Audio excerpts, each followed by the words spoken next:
लिए चाहता था। Brothers, see the difference today. Look where we stood 25 years ago and see where we stand today. 25 years ago, we were the objects of ridicule and of humiliation. We were thought to be a poverty-stricken people who would never emerge to assert their rights. And that is why usurpation took place. And that is why injustice of the worst form was perpetrated against Muslim lands and against Muslim people. We have traveled a great distance, but yet we have to travel much more, a great deal more, before we can attain our sublime and just objectives. We have no doubt in our minds that inescapably, irresistibly, inevitably, these objectives will be achieved, no matter who is pitted against the forces of Islam. This is not a new challenge that Islam faces. From its birth, from its inception, Islam has faced one challenge after another. Yes, there have been setbacks. There have been terrible setbacks. But having faith in Almighty Allah and being guided by His wisdom and by His holy scriptures, we can never lose confidence in ourselves, in our cause, and in our future. With our sweat and our blood and our toil, we have rebuilt Pakistan. We have remade Pakistan. Pakistan has reasserted itself. Pakistan has revigorated itself in spite of the dismemberment. The question is that why pick on Zulfikar Ali Bhutto? They know that I've given a place to Pakistan, I've given a position. They know that I'm the pillar of stability and the symbol of stability and strength of Pakistan. That's why they want to remove the pillar of stability and the symbol of strength of Pakistan. That's the point. That's the reason. It's not just an individual. It's not Zulfikar Ali Bhutto as Zulfikar Ali Bhutto, but Zulfikar Ali Bhutto for what he has stood for, his struggle, what he stands for, and what he has done for Pakistan.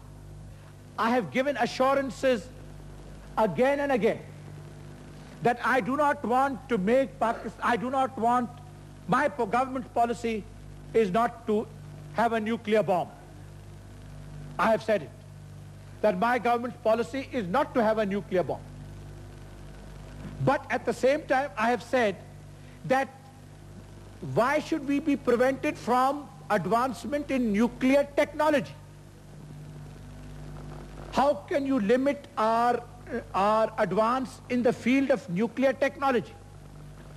This is the most vital field. If we want to make advances in nuclear technology for peaceful purposes and not for purposes of war, because these peaceful purposes can be turned into purposes for war. And we say that we are prepared to give every guarantee, every assurance that we will not turn it for purposes of making the bomb. But we cannot be stopped from using this process for our peaceful needs, for our needs of fuel.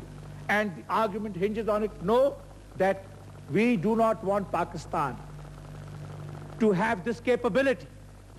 The point is, I make it clear that I am not going to convert this capability for purposes of war. This assurance I have given solemnly, and inshallah the people of Pakistan will see that I will complete the mission for this great nation. I thank you very much.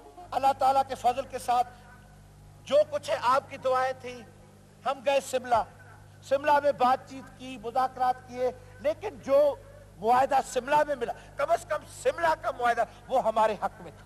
कैसे भी हमने बात की, लेकिन आए तो ऐसे लोग थे जिन्होंने कहा नहीं, हम नहीं मंजूर करते। لیکن اب کیا نہیں منظور کرنے چاہتے تھے؟ 5000 میل ہمارا رقبہ جو دشمنوں کے ہاتھوں میں تھا وہ ہمیں مل رہا تھا. 10 لاکھ لوگ جہاں سے وہاں سے بیچارے اپنے گھروں سے نکل گئے محروم ہو کر. اور اگر ہمیں یہ ہم نے کوئی سمجھوتا اور نہیں کیا، نہ کشمیر دیا نہ اور کچھ کیا. اگر اس صورت میں اگر ہم آگے بڑھ سکتے تھے تو کیوں نہیں بڑھے؟ لیکن ایسے بھی لوگ ہمارے، کیونکہ وہ پاکستان کے دشمن سے زیادہ عوام کے دشمن. غداری عوام کے نمائندوں سے کبھی نہیں ہو سکتی. غداری ان سے نہیں ہو سکتی ہے جنہوں نے غداروں کا مقابلہ کیا ہے. اس لیے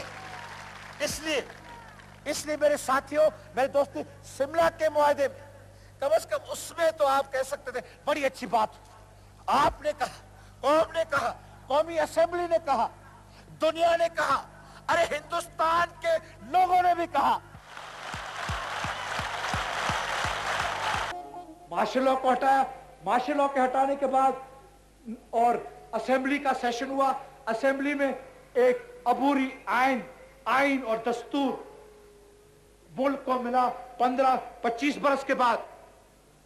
یہ عبوری آئین نہ لیاقت، کیونکہ قائد اعظم کے انتقال کے بعد نہ لیاقت علی خان کے وقت میں ملا، نہ غلام احمد کے وقت میں ملا، نہ ناظم الدین کے وقت میں ملا، نہ محمد علی بوگرا، نہ سہروردی، پتہ نہیں کون کون آئے کون کون گئے، لیکن دستور نہ ملا عوام کو. اب ایک عبوری دستور پاکستان کو ملا ہے. یہ ایک بنیادی دستور ہے.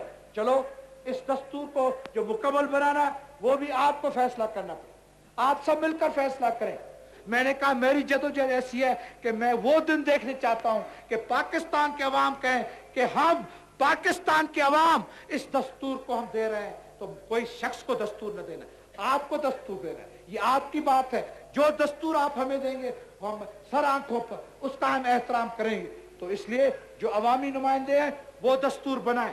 لیکن میری گزارش ہے عوامی نمائندوں کو کہ دیکھ لیں پاکستان کی تاریخ کو، دیکھ لیں کہ کیسے دستور چلے، کس قسم کے دستور چلے. کیونکہ ہم پھر نہیں چاہتے آمریت کو. یہ جو بھی بیٹھے یہاں، جو بھی سیاستدان بیٹھے ہیں، میرا خیال ہے اگر وہ آپ کے صحیح نمائندے ہیں تو وہ ان کی یہی کوشش ہوگی کہ آمریت پھر پاکستان میں نہ آئے. اور ایسی آسان چیز نہیں ہے کہ آمریت پھر پاکستان میں نہیں آ سکتی ہے. سن لو مجھ سے، اگر ہم نے دور اندیشی سے کام نہ لیا، اگر ہم نے صبر سے کام نہ لیا، اگر ہم نے لے دے سے کام نہ لیا، اگر ہم نے مذاکرات سے کام نہ لیا، اگر ہم نے کوئی چیز بھول کر کوئی چیز دے کر کام نہ لیا، تو ممکن ہے، یقین ہے، تو پھر آمریت کا نظام آ سکتا ہے. یہ بات غلط ہے کہ جی ہمیشہ کے لیے آمریت کو ہم نے دفنا دیا. سن لو میری باتیں، ہمیشہ کے لیے اب تک آپ نے آمریت کو نہیں دفنایا ہے، نہیں دفنایا ہے. جب تک آپ ایک مکمل دستور نہ دیں گے، جب تک نبض و ضبط آپ میں نہ ہوگا، جب تک آپ خود ترقی نہ کریں گے، جب تک آپ اپنے حقوق کے خود محفوظ نہ کریں